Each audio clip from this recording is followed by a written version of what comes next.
Hello friends, ಇವತ್ತಿನ ವಿಡಿಯೋದಲ್ಲಿ ಭೂಮಾಪಕರ ಹುದ್ದೆಗಳು ಮತ್ತು ಗ್ರಾಮ ಲೆಕ್ಕಾಧಿಕಾರಿ ಅಂದ್ರೆ VA ವಿಲೇಜ್ ಅಕೌಂಟೆಂಟ್ ಅಂತ ಅದ್ರ ಬಗ್ಗೆ ಫುಲ್ ಡೀಟೇಲ್ ಆಗಿ ಹೇಳ್ಕೊಡ್ತೀನಿ. ಅದು ಏನೇನು ಎಷ್ಟು ಹುದ್ದೆಗಳಿದಾವೆ ಅಂತ ಯಾವ್ಯಾವ ಜಿಲ್ಲೆಗೆ. ಇದು ಈಗ ಫಸ್ಟ್ ನಾನು ತೋರ್ಸಕ್ಕಂಥದ್ದು ಕಲ್ಯಾಣ ಕರ್ನಾಟಕ ಅಂದ್ರೆ ಹೈದರಾಬಾದ್ ಕರ್ನಾಟಕದಲ್ಲಿ ಎಷ್ಟು ಹುದ್ದೆ ಇದಾವೆ ಅಂತ. ಫಸ್ಟ್ ಭೂಮಾಪಕರು 190 ಹುದ್ದೆಗಳಿದಾವೆ. ಅದಕ್ಕೆ ವೇತನ 37,500ರಿಂದ 76,100ವರೆಗೆ. ನೆಕ್ಸ್ಟ್ ವಿದ್ಯಾರ್ಹತೆ ಏನು ಬೇಕಂದ್ರೆ ನಿಮಗೆ ಡಿಪ್ಲೊಮಾದಲ್ಲಿ ಪಾಸ್ ಆಗಿರಬೇಕು. ಆಮೇಲೆ PUCದಲ್ಲಿ ಕಂಪ್ಯೂಟರ್ ಸೈನ್ಸು, ಈ ಥರ ಬೇರೆ ಬೇರೆ ವಿದ್ಯಾರ್ಥಿಗಳು ಯಾವುದೇ ವಿಶ್ವವಿದ್ಯಾನಿಲಯದಿಂದ ಇಂಜಿನಿಯರಿಂಗ್ನಲ್ಲಿ ತಂತ್ರಜ್ಞಾನ ಯಾವುದೇ ಪದವಿ ಹೊಂದಿರ್ಬೋದು, ಅಂದರೆ BE ಕ್ಯಾಂಡಿಡೇಟ್ ಆಗಿರ್ಬೋದು. ಇದೇ ಟೈಪ್ ನಿಮಗೆ ವಿದ್ಯಾರ್ಹತೆ ಇದೆ. ಇದು ಬೇಕಂದರೆ ನಿಮಗೆ PDF ಅಲ್ಲಿ ಲಿಂಕ್ ಡಿಸ್ಕ್ರಿಪ್ಷನಲ್ಲಿ ಕೊಟ್ಟಿರ್ತೀನಿ, ಅದನ್ನು ಡೌನ್ಲೋಡ್ ಮಾಡಿ ನೀವು ನೋಡ್ಬೋದು. ನೆಕ್ಸ್ಟು ವಯೋಮಿತಿ ಎಷ್ಟಿದೆ ಅಂದರೆ ಅಭ್ಯರ್ಥಿಗಳಿಗೆ ಫಸ್ಟು ಸಾಮಾನ್ಯ ಅರ್ಹತೆ ವಿದ್ಯಾರ್ಥಿಗಳಿಗೆ 40 ವರ್ಷ, ಪರಿಶಿಷ್ಟ ವರ್ಗ ಇದು ಪ್ರವರ್ಗ 2A 2B ಯಲ್ಲಿ 43 ವರ್ಷ, ಪರಿಶಿಷ್ಟ ಜಾತಿ ಪರಿಶಿಷ್ಟ ಪಂಗಡಕ್ಕೆ 45 ವರ್ಷ. ಇದೇ ರೀತಿ ನೆಕ್ಸ್ಟ್ ಇದು ಕಲ್ಯಾಣ ಕರ್ನಾಟಕ ಆಯಿತು. ಇನ್ನು ಬೇರೆ ಅದರ್ ಡಿಸ್ಟಿಕ್ಕಲ್ಲಿ ನೋಡೋಣ. ಬೇರೆ ಡಿಸ್ಟಿಕ್ಕಲ್ಲಿ ನೋಡಿ, ಭೂಮಾಪಕರು 560 ಹುದ್ದೆಗಳಿದಾವೆ. ಇದು ಸೇಮ್ ಇದು ಡೇಟು ಯಾವಾಗ ಕಂಪ್ಲೀಟ್ ಆಗುತ್ತೆ ಅಂತ ತಿಳಿಸ್ತೀನಿ. ಈಗ ನೋಡಿ, ಅರ್ಜಿ ಸಲ್ಲಿಸುವ ಪ್ರಾರಂಭವಾದ ದಿನಾಂಕ 17/7/2026 ಮತ್ತು ಆನ್ಲೈನ್ ಮುಖಾಂತರ ಅರ್ಜಿ ಸಲ್ಲಿಸಲು ಕೊನೆಯ ದಿನಾಂಕ 7/8/2026. ನೆಕ್ಸ್ಟ್ ಏನಾದರೂ ನೀವು ಪೇಮೆಂಟ್ ಮಾಡೋದು, ಶುಲ್ಕ ಪಾವತಿ ಮಾಡಲು ಕೊನೆಯ ದಿನಾಂಕ 10/8/2026. ಇದೇ ರೀತಿ ನಿಮಗೆ ಪಿಂಚಣಿ ಸೌಲಭ್ಯ ಕೂಡ ಇರುತ್ತೆ. ಇದು ಭೂಮಾಪಕರದಾಯಿತು. ಈಗ ವಿಲೇಜ್ ಅಕೌಂಟೆಂಟ್ ಬಗ್ಗೆ ಡೀಟೇಲ್ ಆಗಿ ಹೇಳ್ತೀನಿ. ಸೇಮ್ ನೀವು ಇದೇ ಟೈಪಲ್ಲೇ ನೀವು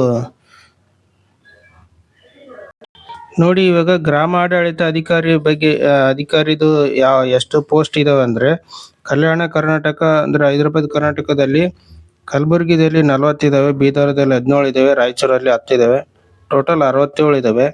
ಈ ಜಿಲ್ಲೆಯಲ್ಲಿ ಮಾತ್ರ ಈ ಥರ ಇರೋದು. ಇದಕ್ಕೆ ಇದೇ ಸೇಮ್ PVC ಇಲ್ಲ ತತ್ಸಮಾನ ವಿದ್ಯಾರ್ಥಿ ಕೂಡ ಬರುತ್ತೆ. ಇದು PVCದಲ್ಲಿ ಏನೇನು ಮಾಡ್ಬೇಕಂತ ಎಲ್ಲ ಡೀಟೇಲ್ ಆಗಿದೆ.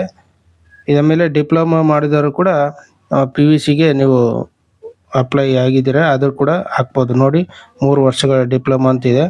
ನೆಕ್ಸ್ಟ್ OBCಯನ್ನು PUCಗೆ ತತ್ಸಮಾನ ಎಂದು ಕೂಡ ಕರೀತಾರೆ, ಅದಕ್ಕೂ ಕೂಡ ನೀವು ಹಾಕ್ಬೋದು.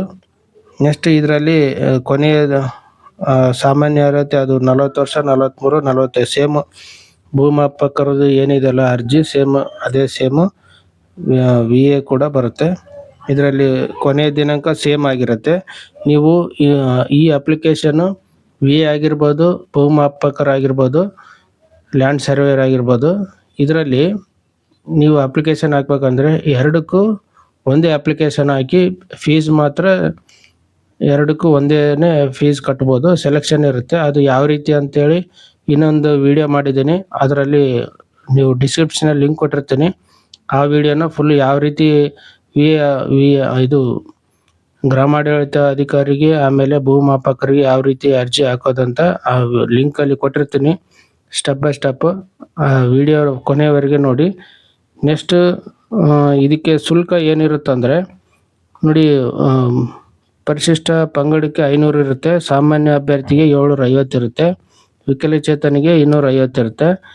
ಈಗ ಪರಿಶಿಷ್ಟ ಪಂಗಡಕ್ಕೆ ನೀವು ವಿಲೇಜ್ ಅಕೌಂಟೆಂಟ್ ಹಾಕಿದರೆ 500, 2 ಸೇರಿ ಹಾಕಿದರೆ ಅಂದರೆ ಲ್ಯಾಂಡ್ ಸರ್ವೇಯರು ಮತ್ತು ವಿಲೇಜ್ ಅಕೌಂಟ್ 2 ಸೇರಿದರೆ 600 ರೂಪಾಯಿ ಆಗುತ್ತೆ, ಯಾವುದು ಪರಿಶಿಷ್ಟ ಪಂಗಡಕ್ಕೆ. ಇನ್ನು ಬೇರೆ ಬೇರೆದಕ್ಕೆ ಅದು ಆ್ಯಡ್ ಆಗುತ್ತೆ, 100 ರೂಪೀಸ್ ಆ್ಯಡ್ ಆಗುತ್ತೆ. ಇದೇ ರೀತಿ ನೀವು ಕನ್ನಡ ಭಾಷಾ ಪತ್ರಿಕೆ 1, ಪತ್ರಿಕೆ 2 ಇರುತ್ತೆ. ಪರೀಕ್ಷೆ ದಿನಾಂಕ ನಿಮಗೆ ತೋರಿಸುತ್ತಾರೆ. ಯಾರು ಕನ್ನಡದಲ್ಲಿ ಪಾಸ್ ಆಗಿಲ್ಲ ಅದು ಬೇರೆ ಇರುತ್ತೆ. ಒಂದೇ ದಿನ 2 ಇಟ್ಟಿರ್ತಾರೆ. ನೆಕ್ಸ್ಟು ಇದು ಕಲ್ಯಾಣ ಕರ್ನಾಟಕ ಆಯಿತು. ನೆಕ್ಸ್ಟು ನಾರ್ಮಲ್ ಆಗಿ ಬೇರೆ ಡಿಸ್ಟಿಕಲ್ಲಿ ಎಷ್ಟಿದ್ದಾವೆ ಪೋಸ್ಟ್ ಅಂತ ಹೇಳ್ತೀನಿ. ಇದರಲ್ಲಿ ನೋಡಿ ಗ್ರಾಮಾಡಳಿತ ಅಧಿಕಾರಿಗೆ ಬೆಂಗಳೂರು ನಗರ, ಬೆಂಗಳೂರು ಗ್ರಾಮಾಂತರ, ಚಿತ್ರದುರ್ಗ ಇಷ್ಟೆಲ್ಲ ಪೋಸ್ಟ್ ಇದ್ದಾವೆ. ನಿಮಗೆ ಈ PDF ಲಿಂಕ್ ನಿಮಗೆ ಡಿಸ್ಕ್ರಿಪ್ಷನಲ್ಲಿ ನಿಮಗೆ ಕೊಟ್ಟಿರ್ತೀನಿ. ನೀವು ಅದರ ಮೂಲಕ ನೀವು ಡೌನ್ಲೋಡ್ ಮಾಡ್ಬೋದು. ಎಲ್ಲ ಡೀಟೇಲ್ ಆಗಿರುತ್ತೆ. ಎಲ್ಲ ಡೀಟೇಲ್ ಆಗಿ ಓದಿದ ಮೇಲೆ ನೀವು ಅಪ್ಲಿಕೇಶನ್ ಹಾಕಿ.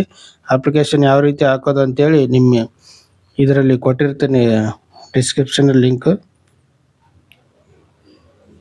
ಇನ್ನೂ ಹೆಚ್ಚಿನ ಮಾಹಿತಿಗಾಗಿ ಈ ವಿಡಿಯೋನ ಸಬ್ಸ್ಕ್ರೈಬ್ ಮಾಡೋದನ್ನು ಮರಿಬೇಡಿ. ಈ ವಿಡಿಯೋನ ಶೇರ್ ಮಾಡಿ, ಮತ್ತು ಲೈಕ್ ಮಾಡಿ, ಮತ್ತು ಸಬ್ಸ್ಕ್ರೈಬ್ ಮಾಡೋದನ್ನು ಮರಿಬೇಡಿ.